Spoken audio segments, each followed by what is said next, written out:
এই পৃথিবীতে দুইটা জিনিস আছে, একটার নাম জয় আর একটার নাম পরাজয়। আমরা সবাই শুধু জয় চাই, কেউ পরাজয় চাই না। কিন্তু জয় পাইতে হলে পরাজয়ের ভিতর দিয়ে যাইতে হয়। মানুষ এক সময় না এক সময় জয়ী হয়, পরাজিত হবার জন্য মানুষের জন্ম হয় নাই।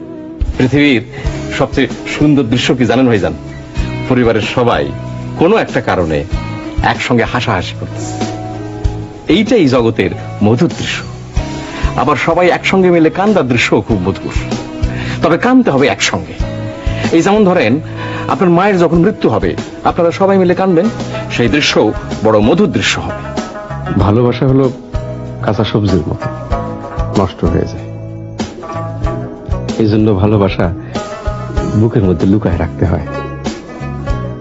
বুক খুব ঠান্ডা ফ্রিজের মতো, এখানে কোনো জিনিস নষ্ট হয় না। যার বুক যত ঠান্ডা, তার বুকে ততদিন ভালোবাসা থাকে। আমি আমার একটা কিডনি বেঁচে দেবো। আল্লাহর অশেষ মেহেরবানি, কিডনির বাজার এখন খুব ভালো, ক্ষেত্র বিশেষে লাখ টাকা পাওয়া যায়। আমার দেশ বিদেশ ঘোরার খুব শখ। শখ কোনো তুচ্ছ করার বিষয় না স্যার। মানুষের বাসে কয়দিন, ফট করে একদিন আজরাইল এসে বলবে চল বেটা যাই। শখই যদি মেটাতে না পারলাম, তাহলে মানুষ হয়ে জন্মে আর কি লাভ? নেরিকুত্তে হয়ে জন্মালে ক্ষতি কি ছিল স্যার?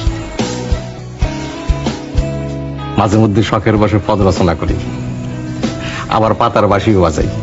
কষ্টের কথা কি বলিব, কষ্ট কাকে বলে? কষ্ট হলো মনের আগুন বুকের মধ্যে জ্বলে।